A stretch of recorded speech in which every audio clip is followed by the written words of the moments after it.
ఓం సాయిరామ్. శ్రీ సచ్చిదానంద సమర్థ సద్గురు సాయినాథ్ మహారాజ్కి జై. మన సాయి కుటుంబ సభ్యులందరికీ నమస్కారం అండి. ఎలా ఉన్నారు, ఏం చేస్తున్నారు? మీ అందరూ కూడా సంతోషంగా, క్షేమంగా, ఆరోగ్యంగా ఉండాలని, సాయినాథుని యొక్క ఆశీస్సులు మనపై ఎప్పుడూ ఉండాలని మనస్ఫూర్తిగా ఆ సాయిని వేడుకుంటూ ఈరోజు వీడియోను మొదలు పెడుతున్నాను. ఇక ఈరోజు వీడియోలో బాబా గారి సందేశం ఏమిటి అంటే, ఒక్కసారి నీ మనసు నిండా ఉన్నటువంటి ఆ చెడు ఆలోచనలన్నింటినీ కూడా బయటకు పంపించేసి నేను చెప్పే మాటల్లో ఉన్నటువంటి పరమార్థం ఏమిటో తెలుసుకుంటే నీ మనసుకు చాలా ప్రశాంతత ఏర్పడుతుంది. అలాగే ముందు ముందు రోజుల్లో నీకు ఏం జరగబోతుంది అనేది కూడా స్పష్టమవుతుంది అని అంటున్నారు. మరింతకీ బాబాగారు మనకు ఈ సందేశం ద్వారా ఏమని తెలియపరచబోతున్నారు, అలాగే ఈ సందేశంలో ఉన్నటువంటి పరమార్థం ఏటో తప్పకుండా తెలుసుకుందామండి. అంతకన్నా ముందు మన ఛానల్ను కొత్తగా ఎవరైనా చూస్తున్నట్లయితే దయచేసి ఛానల్ను సబ్స్క్రైబ్ చేసుకొని వీడియో కనుక మీకు నచ్చితే లైక్ చేసి సపోర్ట్ చేయడం మాత్రం మర్చిపోకండి.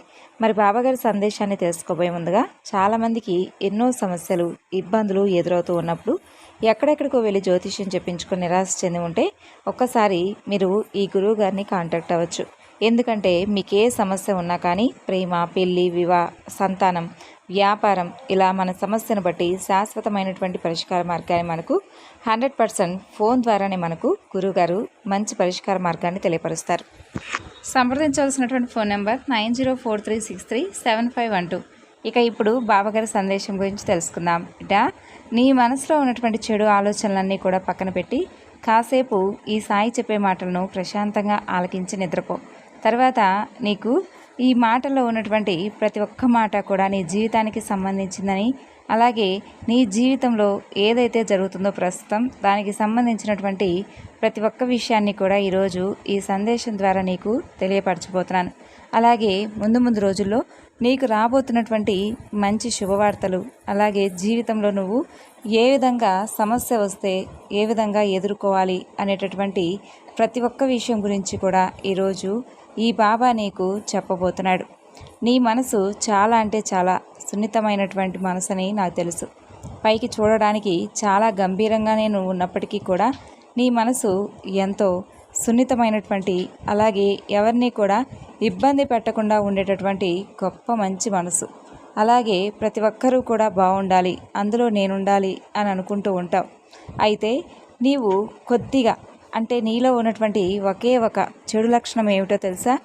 నీ గురించి నువ్వు మాత్రమే స్వార్థపూరితమైనటువంటి ఆలోచనలు చేస్తూ ఉంటావు. ఎంత శ్రమైనా చేస్తావు, ఎక్కువ శ్రమ చేస్తూ ఉంటావు. అయితే నీ కోసం నువ్వు ఏది కూడా అంటే నీకు తగినది ఏది కూడా నువ్వైతే ఎంచుకోవు. అన్నీ కూడా కుటుంబం కోసమో, స్నేహితుల కోసమో, ఇలా ఏదో ఒక విధంగా అందరికీ సహాయపడే విధంగా నీ ప్రవర్తన ఉంటుంది.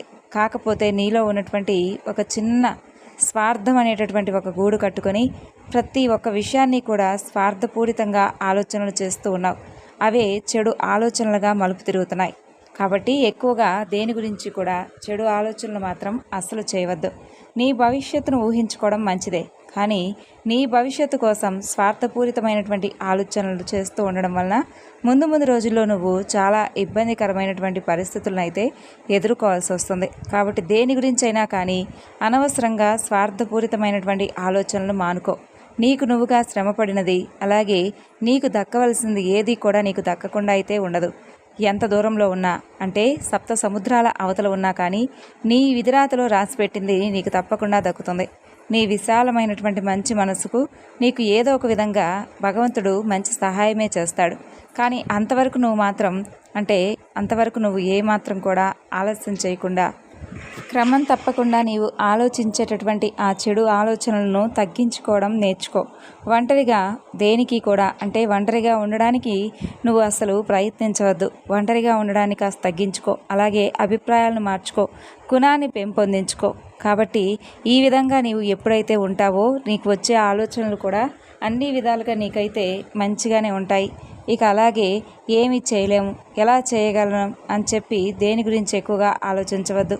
నీ శక్తి సామర్థ్యాలు ఏమిటో నీకు తెలుసు. అలాగే నీ గురించి, నువ్వు చేసేటటువంటి మంచి పనుల గురించి భగవంతుడు అన్నీ చూస్తూనే ఉంటాడు. నీకు దక్కవలసినటువంటి సమయంలో అన్నీ కూడా నీకు దక్కే విధంగా భగవంతుడి అనుగ్రహం నీకు పుష్కలంగా లభిస్తుంది. కాబట్టి దేని గురించి కూడా ఎక్కువగా ఆలోచన చేయకుండా నీ పనిని నువ్వు చాలా జాగ్రత్తగా అలాగే క్రమం తప్పకుండా మంచి పనులతో చేయడం వలన ముందు ముందు రోజుల్లో నీకు దక్కేటటువంటి బహుమానాలు కూడా భగవంతుని నుండి అంతే మంచిగా ఉంటాయి. మరి ఈ రోజు నుండి నీ ప్రవర్తనలో నీ ఆలోచనలో మార్పు రావాలని చెప్పి మనస్ఫూర్తిగా ఈ సాయిని ఎప్పుడూ కూడా ఎదురు చూస్తూ ఉంటాను. విన్నారు కదండి బాబాగారి సందేశం. ఈ సందేశం మీ అందరికీ నచ్చింది అనుకుంటున్నాను. నచ్చితే తప్పకుండా మరికొంతమందికి షేర్ చేయండి. మరొక చక్కని బాబాగారి సందేశంతో మరలా కలుసుకుందాం. అంతవరకు నమస్కారం. ఓం సాయిరామ్. సర్వేజన సుఖినో భవంతు.